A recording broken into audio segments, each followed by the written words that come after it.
앨리스터 맥그라스의 강의를 바탕으로 교회론, 에클레시알러지라고 하죠. 이런 부분들이 이제 좀 어려운 단어이긴 한데, 교회론이라는 말을 이제 신학 영어로는 이제 에클레시알러지 이렇게 부르죠.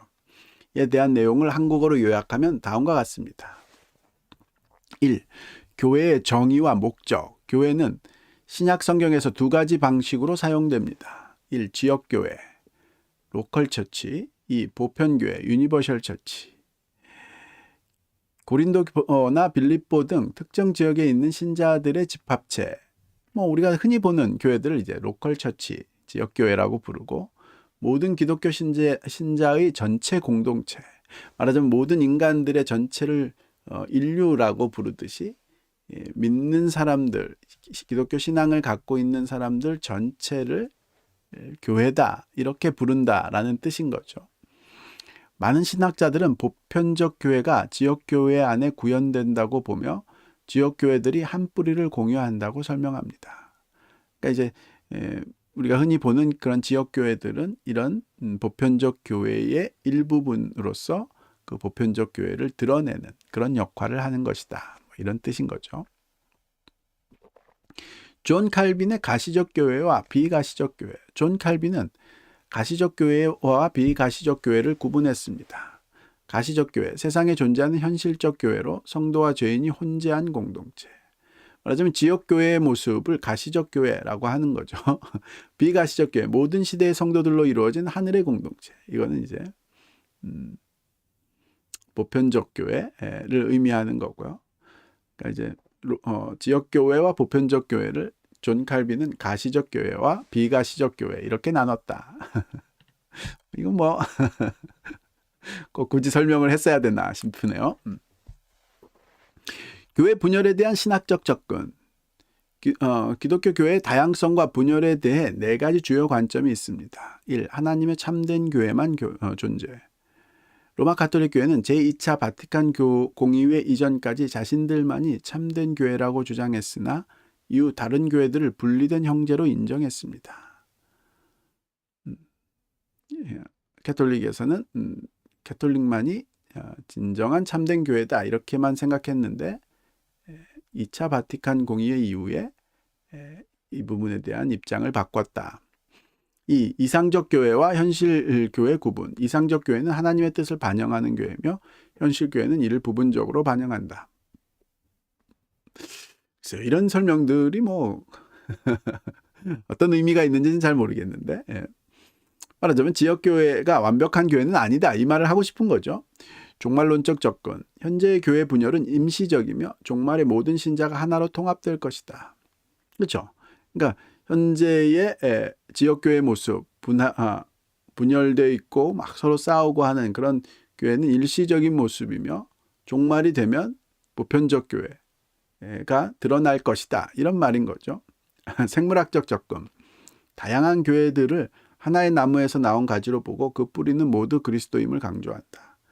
그 보편적 교회의 뿌리가 그리스도인데 어느 날 거기서 나온 가지들이 이제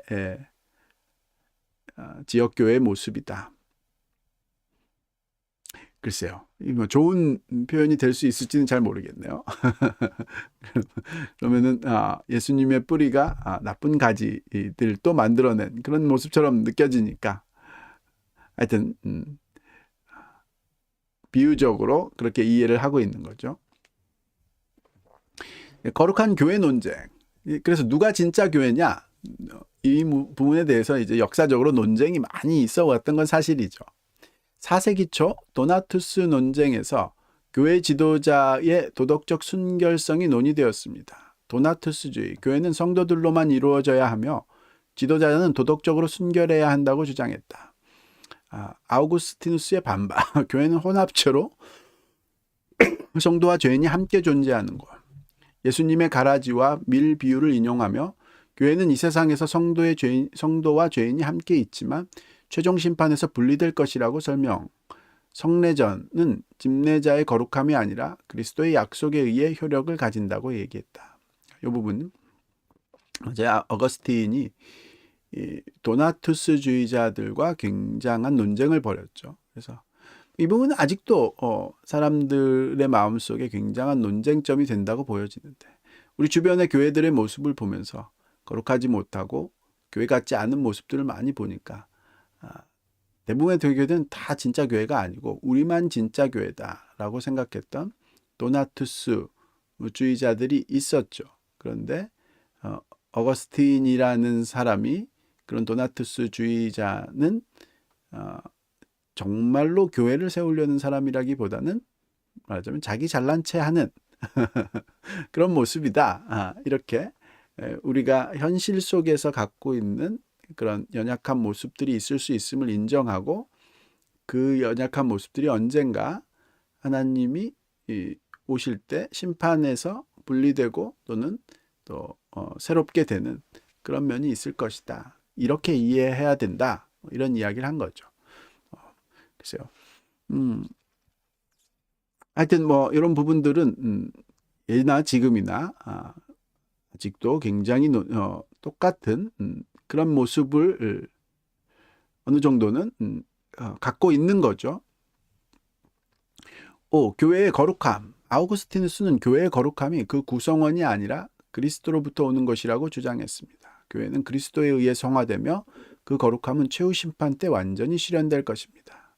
우리가 완전하지 않은 지역 교회의 모습을 보면서도 그것이 교회다, 거룩한 교회다라고 인정할 수 있는 것은 그 뿌리가 그리스도에 있기 때문이다.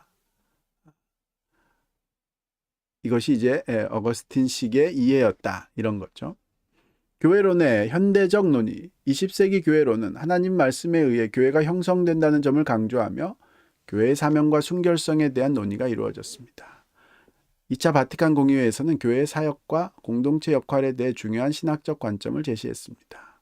아까 2차 바티칸 교회에서 가톨릭이 자신들만이 완전한 교회이다라는, 자신들만이 유일한 교회이다라는 생각을 내려놨다. 그 지점을 이야기하는 건 것 같군요. 7번째, 교회론의 적용과 시각화. 맥그라스는 이 강의에서 교회의 지역성과 보편성을 이해하며 교회의 거룩함이 어디에서 오는지를 탐구하도록 격려합니다. 강의는 영어 작가 아이잭 와츠의 찬송가에 나오는 구절로 마무리됩니다. 우리는 벽으로 둘러싸인 정원이며 선택받고 준비된 땅이다.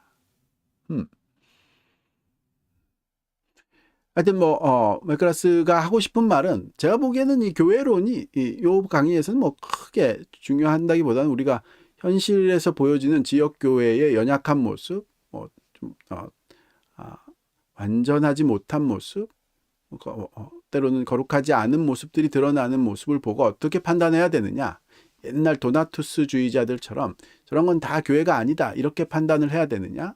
아니면 기독교 거룩함이라는 것은 그리스도로부터 오는 것이기 때문에 지역교회가 갖고 있는 연약한 모습들을 그럴 수 있다는 것을 이해하고, 언젠가 심판이 있고 언젠가 구원이 있다라는 성경의 이야기를 통해서 기독교가 바라보는 최후 심판의 그런 관점을 통해서 받아들이고 이해해야 된다.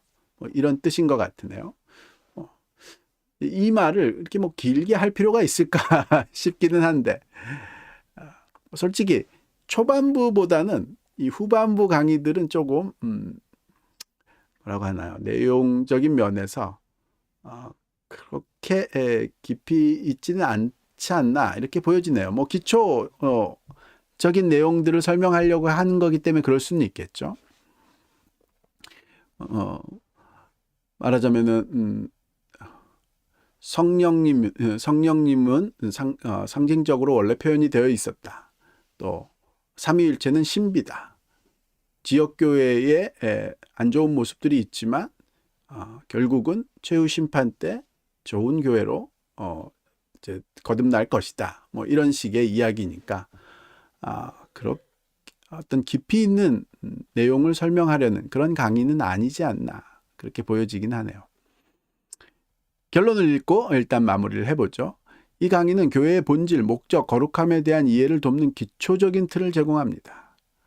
글쎄요, 기초적인 틀을 제공했다기보다는 그냥 그런 부분들에 대해서 간단하게 언급을 한 그런 요소라고 보여지는데요. 교회가 지역적이면서도 보편적인 공동체임을 강조하며 이를 통해 기독교 신앙의 깊이를 탐구할 수 있습니다.